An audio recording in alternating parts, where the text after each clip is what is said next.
Welcome on board the most luxurious train in Asia. Over the next 4 days and 3 nights, we'll journey from Singapore through Malaysia, eating, drinking, and sleeping on the train. And we'll do it all in the most luxurious room on board, the Presidential Suite. Hello, Jet Setters. I'm Jeb Brooks from greenergrass.com, and this is the Eastern and Oriental Express, and you're coming along. Here's the plan. Our journey begins in one of the world's greatest cities, Singapore. We'll leave about 3 o'clock in the afternoon and head north. We'll wake up the next day deep in the Malaysian rainforest and get off for a bit of exploration.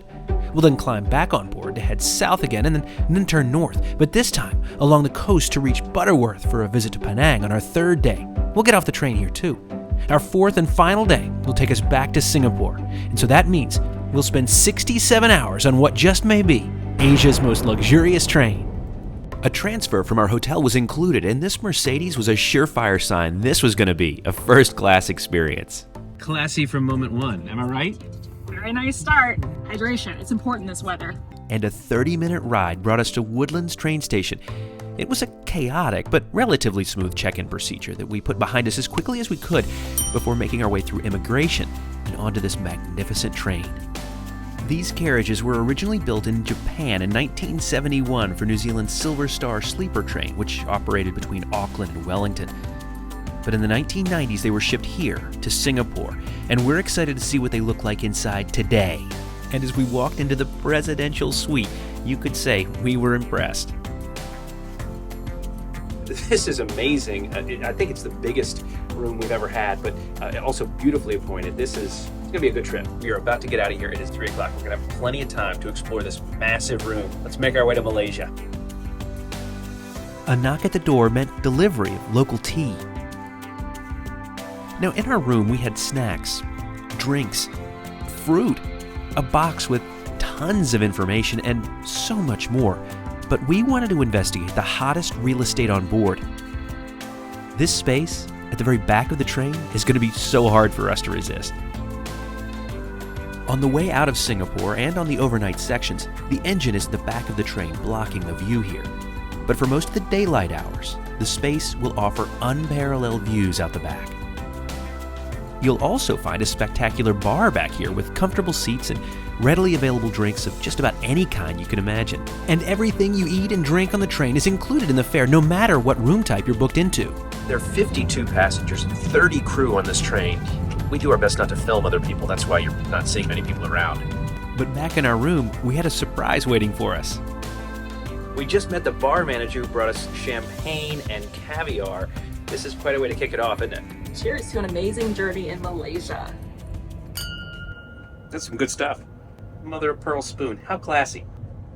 What are you doing down there? I'm not very good at eating caviar, so I'm cleaning up. As we've said many times, we're not fancy. We're booked into the largest room type on the train. It's called the Presidential Suite level. We'll talk more about the different room types as we go through the journey here, but it includes, among other things, these fresh flowers and fresh fruit, as well as this caviar and champagne to kick off the trip. But really, what this trip to me is about is what we're going to encounter as we travel our way through Malaysia. The afternoon eased by like most train trips, but this one with a healthy dose of luxury to go along with it. We sipped champagne, reviewed the menus, and just watched the world go by. This train was originally launched in September 1993 and was the first train to transport passengers between Singapore and Bangkok. Unfortunately, though, because of COVID, it stopped operating until early 2024. The train's operators continue to work with the Thai authorities to hopefully one day return to Thailand. The eagle-eyed among you will notice our luggage in the room. While it was possible to check bags or even just leave them in Singapore since that's where we'll end the trip, we chose to keep them with us in the room. There was room here, but some of the smaller accommodations, I think that would have been a challenge. 4:45 rolled around and a knock came at the door. Our room attendant had prepared our afternoon tea. This very British tradition is celebrated daily when room attendants deliver sweet and savory snacks to every room on the train. Jeb has some pretty strong feelings about afternoon tea. I'm not a fan. I am thoroughly American in my feelings about afternoon tea. It's just not something I'm into, so I'm going to probably eat a cheese sandwich and call it a day. On the other hand, I'm pretty into it. I really enjoy tea, and who doesn't like mini sweets in the afternoon? Starting with the tropical fruit panache. I'm not familiar with a lot of these fruits, but they're delicious. They're refreshing. Just looks like an orange rind covered in osmanthus. Savory bite next, the cheese sandwich. How cute is this? Where do all the crusts go? Next one is a financier cake with a cream of kaya on top. There's a much longer name. I didn't read you the whole thing.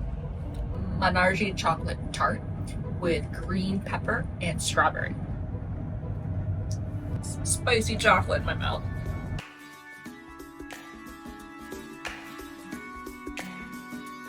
About 63% of the population here is Muslim, with another 19% practicing Buddhism. Now, religious traditions are just one facet of Malaysia's fascinating multicultural society. Now, I find food to be an incredible part of the experience too. That'll come as no surprise to you. And the way it's going to be presented on this train, it's not only going to be delicious, but also representative of the many groups who call Malaysia home. But it's not quite dinner time yet, so let's explore the train. There are 13 cars on the consist, and that includes 8 sleeper cars for passengers, one of which is like ours, with 2 presidential suites in it. The other sleepers are either Pullman carriages that turn into bunk beds, like this, or they're state carriages with rooms that convert into twin beds at night. There's also a staff carriage, 2 restaurant carriages, a piano carriage, and of course, our favorite, the observation carriage, the perfect place to take in the sunset. There's just something different, something almost magical about sunsets and sunrises in Southeast Asia.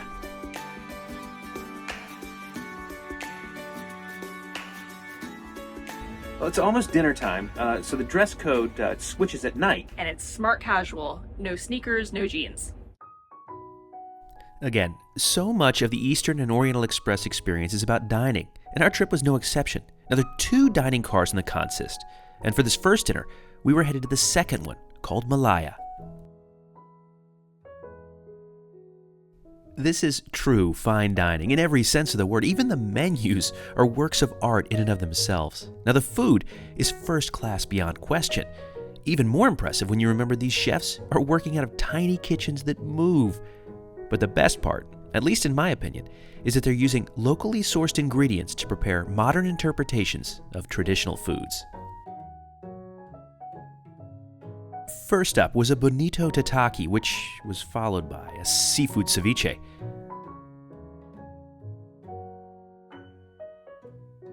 For our mains, we both chose the gnocchi. And dessert was a ganache with the chef's secret jungle spices. It was both different and delicious. Well, the room's been completely transformed, which is great because it's time for bed. We've got an early morning tomorrow. I think we've got to get off the train at 8 o'clock for an excursion, so we're going to hit the hay. See you in the morning. I gotta say, I don't mind having 2 separate beds on a train. Overnight, we made our way north toward the small town of Maripo. Good morning, jet setters. It's about 6 in the morning. That was about 7.5 hours of fairly fitful sleep, if I'm honest. It wasn't the smoothest track I've ever experienced, but sure grateful for those comfortable beds.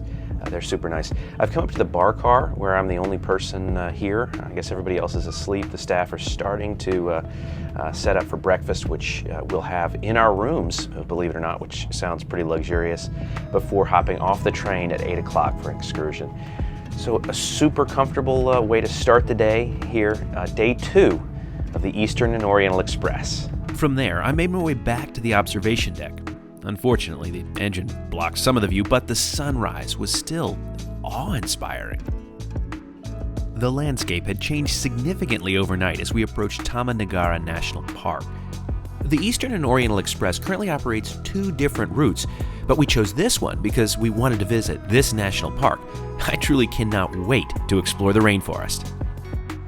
But back to the room for me. You see, breakfast was served. Now, this was quite a spread, and it was really nice to have it in the room.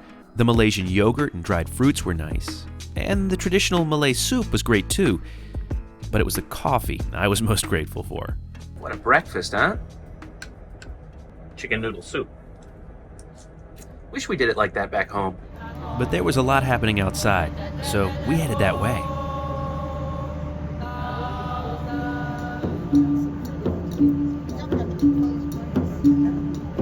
And after that unforgettable traditional welcome, we left the station and made our way out deep into the jungle. After leaving the comfort of the train behind, we found ourselves in Malaysia's Taman Negara National Park. At an estimated 130 million years old, this forest is one of the world's oldest deciduous rainforests.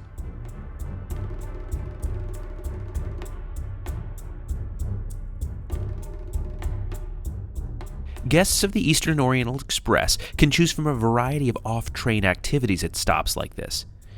We chose a photo tour of the jungle, not because we wanted to take pictures necessarily, but because it involved a couple of short hikes.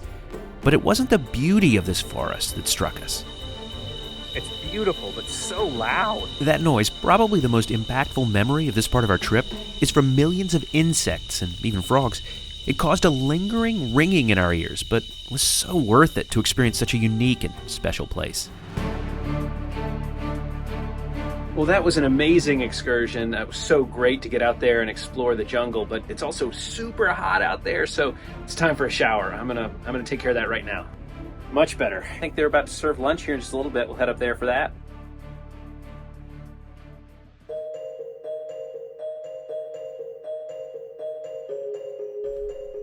Lunch today was in the other dining car, Attendant. It's worth saying, too, that we had our own large table reserved for us at each meal because of our room category, and we'll take a full tour around that room just after lunch.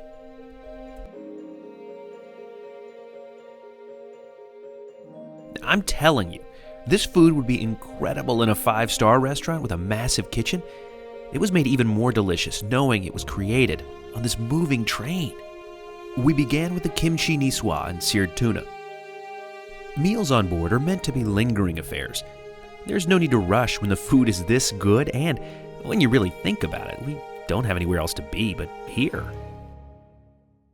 It is worth saying we ended up skipping tea after that first day because there just was so much food at each meal.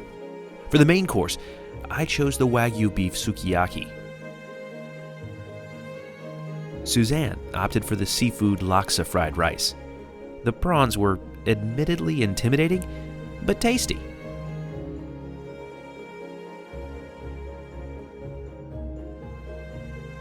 Dessert meant creme caramel and, naturally, petit fours. Let's work off that incredible lunch with a room tour. Hey, come on in. Welcome to the largest room we've ever had on a train anywhere. This thing is massive. 125 square feet of pure luxury, if you ask me. This room is amazing. The sofa folds down into 2 beds at night, and through the magic of YouTube, I'm going to show you that right now. These are incredible beds, so comfortable. What a wonderful way to spend a night on the rails. The bedding is truly top class and luxury. Now, down here during the day, there's some storage along with some up here as well. That's for water. Now, the water that comes out of the taps, it's not potable. You can't drink it. So there's always drinking water available here. My favorite feature probably of any train I've ever traveled on is this table here. It allows Suzanne and me to look out the window as we're traveling through Malaysia, sipping a drink or eating a snack and enjoying the view that goes by. Now, look at this though. Over here, you have an amazing bar that's fully stocked. There's gin, there's vodka, there's whiskey, and there's rum available 24 hours a day, 7 days a week if you need it. Now down here in this refrigerator are not only some mixers, but also beer. Of course, a pretty substantial closet here and the bathroom, which let me show you that right now. This bathroom is pretty impressive. Not only does it have everything you could possibly want in a bathroom, but it's so well appointed and luxurious. It's also pretty roomy. I mean, again, this presidential suite is really substantial. You'll find all the amenities you could possibly want, from moisturizer and soap to really, really plush towels, and this massive shower. Let's take a look at that. Plenty of room in this shower. I'm 5 feet 11 inches tall, and I've got, well, another 1.5 feet, 2 feet of room up here. There's also some really nice amenities to use on the train here as well, which which is great because I never travel with shampoo. Not sure about you. But let me give you a better idea about how big this room really is. I'm gonna pace it out. 1, 2, 3, 4, 5 paces. But there's a lot more to this train than our massive room, and the pull of the observation deck was strong. We stepped inside long enough to order a drink in the observation bar, a French 75 for Suzanne, and a gin and tonic for me.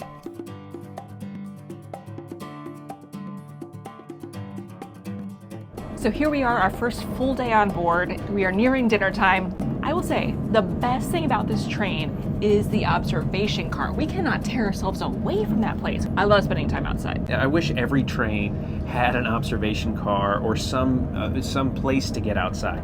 I think if we think back to the train experiences we've had, I think you'll agree the best ones are the ones that have that outdoor space. It's just so amazing to feel that wind in your face, to be able to sense that fresh air in these environments. It's great. Nothing like sipping a sundowner while enjoying those views. And the afternoon flew by. It's time to head for dinner.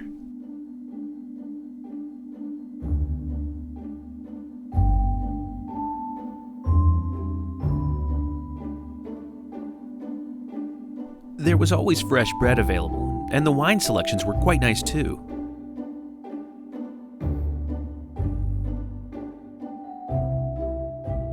But it was the food, in particular the presentations, that impressed me the most. Now, dinner often meant 2 introductory courses, in this case, an egg mousse, followed by this chicken soup. For our mains tonight, we both chose the beef cheek. As you'd expect, it was quite good. And for dessert, well, that was a tropical panache that was perhaps a bit too sour for my liking. Day 2, that's a wrap.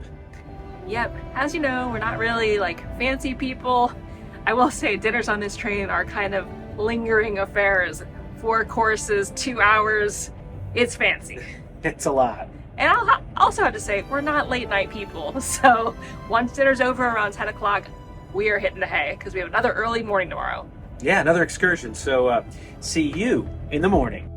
Overnight, we turned northward again and we're coming near Butterworth, the colonial town just across from Penang, our destination for the day. Good morning. It's about 6:30 in the morning. That means 8 solid hours of great sleep. Honestly, that was probably the best sleep I've ever had on a train. These tracks are just, so smooth. The bed is so comfortable, and the room is so dark. What a great night of sleep. But it's time to start another day, so we've got a couple more hours till we get into Butterworth Station for another excursion. I think I'm going to head back to the observation car where there should be some coffee brewing. So let's get the day started. Unfortunately, I'd beaten the barista back here, but it didn't matter too much. The sun was coming up in spectacular fashion.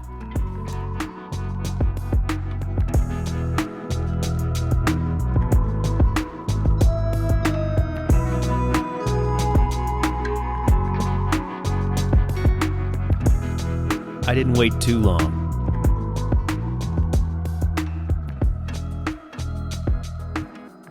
We pulled into Butterworth Station, so I headed back to the room where breakfast was waiting.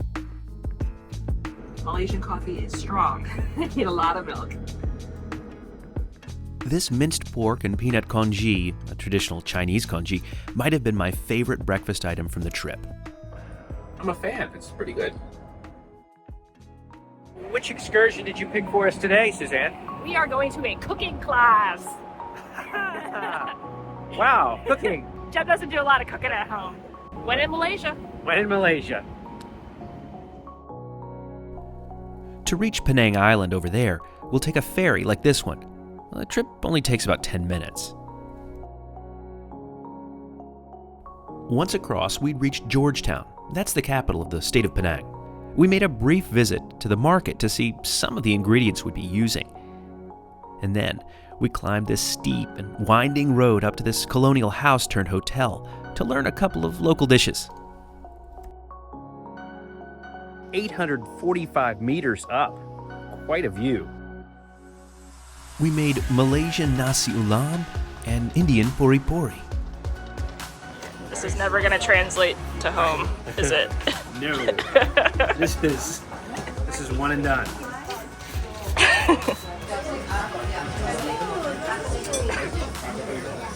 Best thing I've ever eaten in my life. We get asked a lot on these train journeys, especially Amtrak, can you get off and kind of explore? And the answer is really no. An experience like this is amazing because you really don't have to worry about anything. Transportation's arranged, activities are arranged. It's really great. This was a lot of fun. We made our way back down the mountain and back onto the train. Despite having just cooked off the train, when we arrived, our lunch reservation was waiting.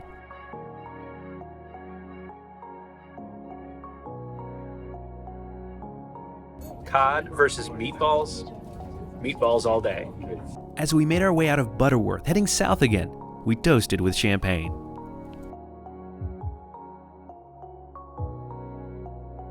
We started with a plate of beautiful and fresh vegetables. Suzanne's codfish was wonderfully presented, as always, and so fresh, flaky. But this meatball was the culinary highlight of this entire journey. And for dessert, a special treat because we were traveling over my birthday in March. Neither Suzanne nor I are foodies by any stretch, and so simple food is fine with us. And the fancy food we've been eating on the train has been glorious. Don't get us wrong, really, very delicious. But I think some of it's lost on us. That said, today's lunch was the best we've experienced yet. I had the codfish with a curry cauliflower. It was delicious. It was my favorite meal on board so far, definitely. And if you've been watching this channel for any period of time, you know how much I love a good meatball. And let me tell you, Especially on a train, right? that's true. This was, an unbelievable meatball. There was a hard-boiled egg inside. It was Wagyu beef with truffle. It was spectacular.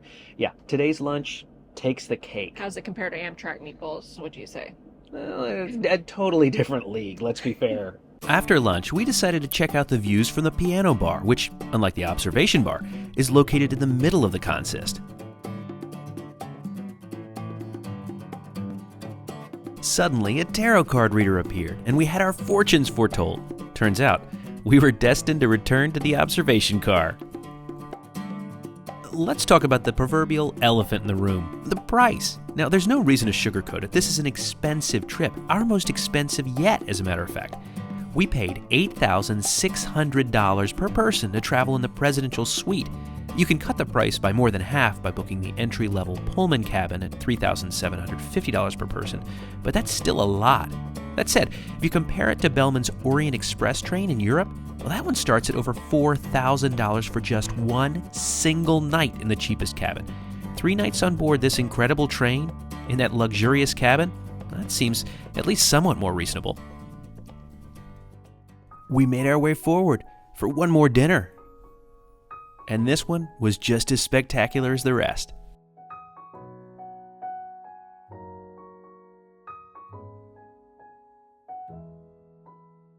The olives and stuffed pepper were a great way to start. That was followed by a delicate consommé with an impressive presentation, as always. Suzanne had the red snapper, and I tried the Penang duck curry, which was great.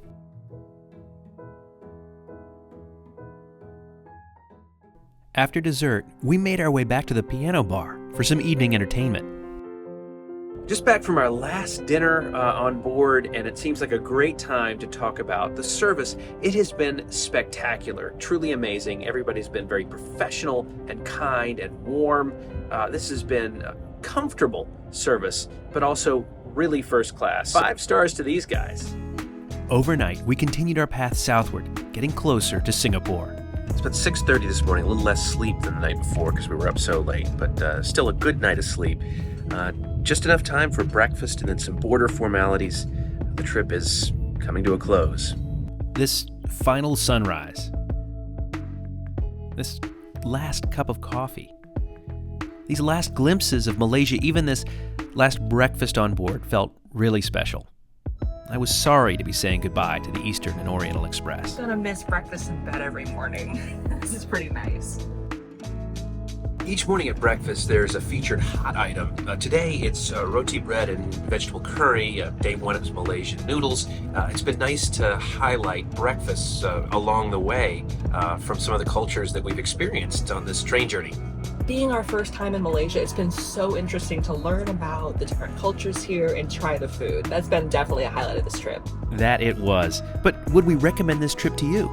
Well, if you like comfortable 5-star service, over-the-top food, and interesting excursions in off-the-beaten-path places, then this may just be for you. Between now and the next time, see you on the rails. Like, I don't know what's coming, so it's not good for me. But this was once the British colonial capital of Johor. This was once the British administrative capital of this part of Johor. Well, we are getting ready for dinner on our first full day on the Eastern Oriental Express. Is that the name of the train? Eastern and Oriental Express. Eastern and Oriental Express. It's got exactly what you'd expect in a bathroom on a train. Well, that's not true, because what you'd expect in a bathroom train is not much. Hey, Jeb, so like, what's in that cup? Yeah, so the secrets of YouTube, that's what we do. Our first night at dinner where there was that tilt in our wine and water glasses. Well, we were on the same tracks last night headed back to Singapore, and I lovingly call this the leaning train in Malaysia.